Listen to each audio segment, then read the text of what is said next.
Las niñas y los niños ya están comenzando un nuevo curso en esta difícil etapa que estamos atravesando.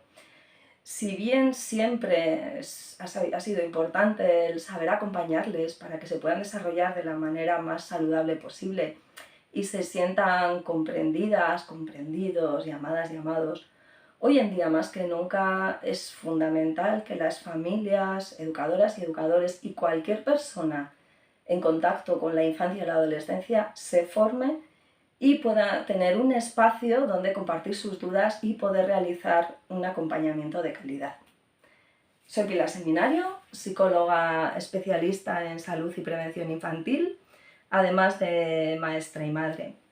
Llevo toda mi vida activa dedicada a la educación, 30 años en contacto directo con la infancia y la adolescencia desde mi trabajo como maestra, profesora, y llevo más de 20 años dando formación también a familias y educadoras y educadores.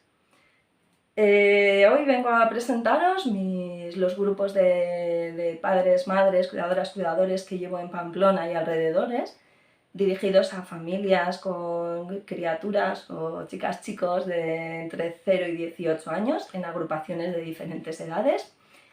Y si tenéis interés, podéis contactar conmigo para más información o para apuntaros. Millasquer.